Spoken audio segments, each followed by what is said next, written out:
Hashtag Michigan Chicago. Did you know a episode of Hood Tales history from the hood? In our own backyard.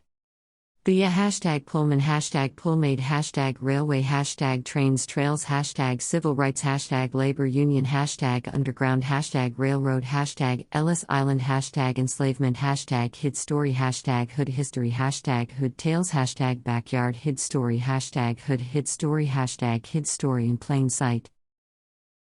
How the Pullman porters built a black middle class during segregation. Although black porters on Pullman train cars endured racial prejudice and tough working conditions, they used it as an opportunity to foment support for civil rights and to put their families on the next rung of the economic ladder. Founded in Chicago and chartered in 1867, the Pullman Palace Car Company ushered in a revolution in new forms of luxury transportation in America. The brainchild of American industrialist and engineer George Pullman, the company provided railroads with conductors and porters that serviced their palace train cars. These cars were used on long-distance train routes that could last from a few hours to entire days. This made the role of a black porter somewhat akin to that of a modern flight attendant might deliver, but often across an even longer time frame. Notably, while the passengers were white, the porters were all black. This was the result of efforts on the part of George Pullman and his company to enlist thousands of black Americans after the Civil War for employment, including many former slaves. Founded in Chicago and chartered in 1867, the Pullman Palace Car Company ushered in a revolution in new forms of luxury transportation in America. The brainchild of American industrialist and engineer George Pullman, the company provided railroads with conductors and porters that serviced their palace train cars.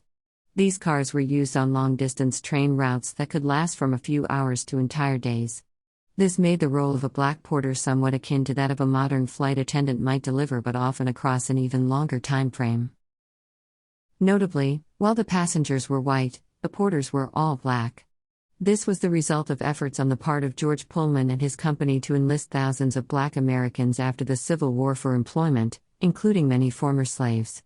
Rising from the rails, the story of the Pullman porter explores the little-known history of the African American men hired to work on railroad sleeping cars beginning in the late 1860s.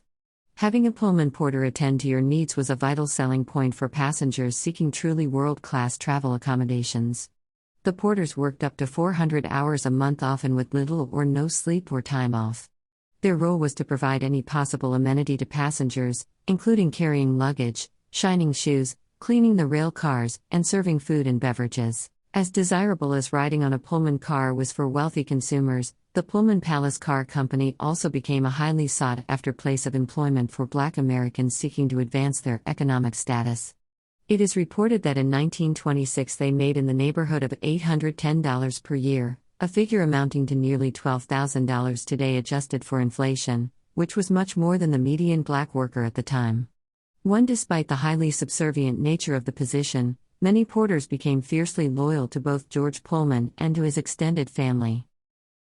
Author Larry Tye, in his book Rising from the Rails, Pullman Porters and the Making of the Black Middle Class, noted, "The most influential black man in America for the 100 years following the Civil War was a figure no one knew.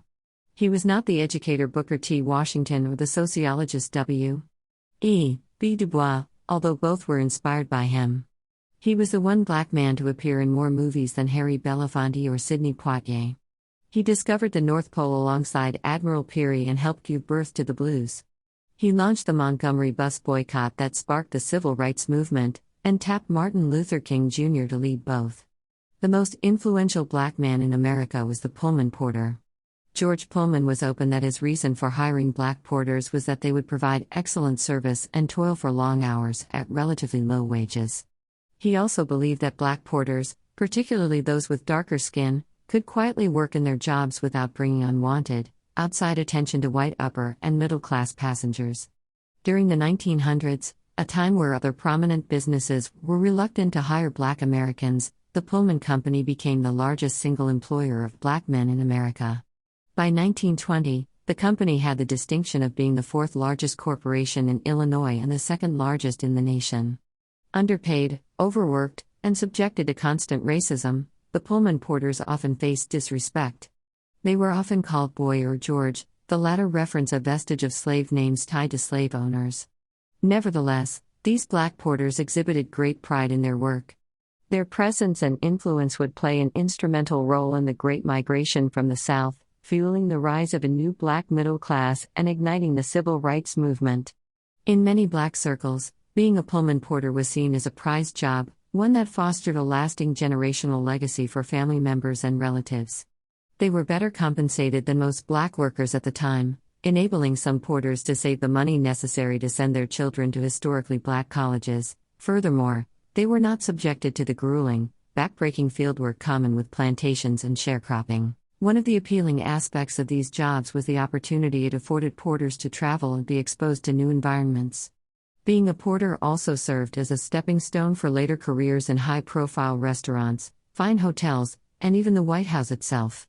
For example, Porter J.W. Mays, who first became acquainted with U.S. President William McKinley while serving him in his private sleeping car, would later work more than 4 decades in the White House serving McKinley and the 8 presidents that followed him.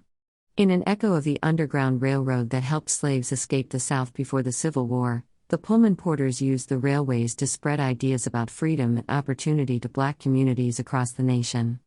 The Pullman porters also played a pivotal role in the dissemination and distribution of the iconic black newspaper, the Chicago Defender, which served as an important resource in the migration of millions of blacks from the South to the North. The porters distributed this newspaper, which was often banned in the South, into the hands of many black Southern families via a clandestine distribution network where bundles of papers tossed off of trains would be retrieved by local men who then distributed the papers to their communities. In an echo of the Underground Railroad that helped slaves escape the South before the Civil War, the Pullman porters used the railways to spread ideas about freedom and opportunity to black communities across the nation. A key figure in the Pullman porter historical narrative is labor organizer and civil rights activist A. Philip Randolph, who in 1925 founded the Brotherhood of Sleeping Car Porters, BSCP. This labor union aimed to improve the working conditions and treatment of black railroad porters and other workers employed by the Pullman Company. Upward economic mobility came at a cost.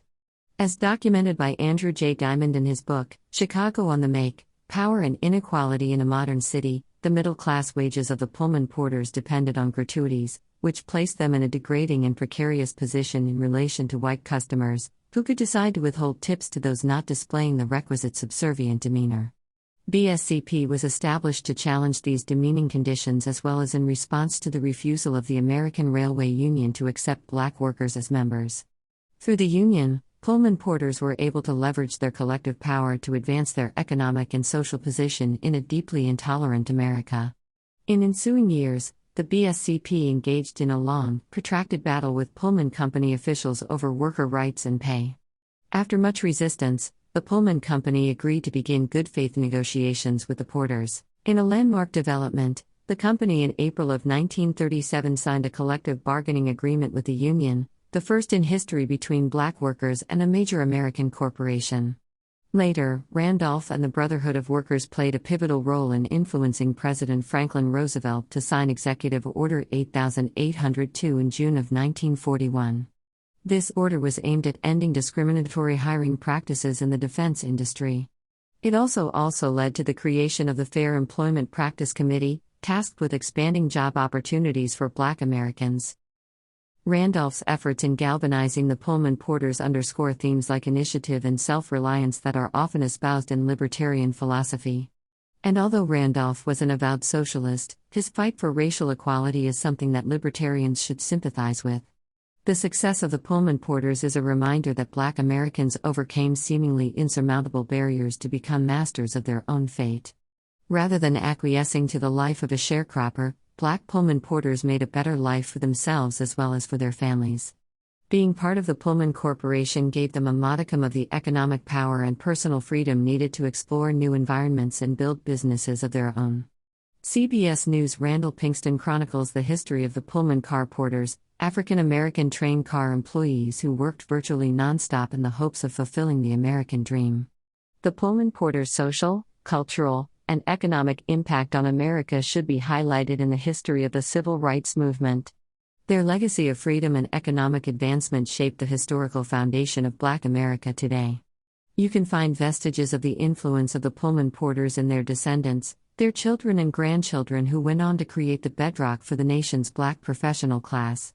Luminaries like Supreme Court Justice Thurgood Marshall, former Los Angeles Mayor Tom Bradley, jazz musician Oscar Peterson, and track and field star Wilma Rudolph were all descendants of Pullman porters. Indeed, the legacy of the Pullman porters has outlasted both the Pullman Company and the man himself. Michael Scott is a Denver and Chicago-based independent journalist. He has written numerous articles on libertarian themes with published credits at NASDAQ.com, Reason Magazine, and Bitcoin Magazine, among numerous others. Michael is also the global ambassador of Great Books, Great Minds, a project which fuels collisions between authors and readers one book at a time. Related articles: Rising from the Rails, The Story of the Pullman Porter. Legacy of Pullman Car Porters. The Chicago Defender, How a Black-Owned Newspaper Fought for Racial Equality. By Michael Scott. A.G. Gaston, Black Businessman and Civil Rights Icon. By Michael Scott. The Harlem Renaissance, Black Cultural Innovation Unleashed. By Michael Scott. Pullman Porters, From Servitude to Civil Rights, WTTW. Pullman Porters, History.com, February 2019. Labor and Race Relations, Pullman Museum. Org. Pullman Porters and the Black Middle Class, Your Web, 2019. Brotherhood of Sleeping Car Porters, Britannica, 2005. Related topics: American history. Civil rights. Civil Rights Act of 1964.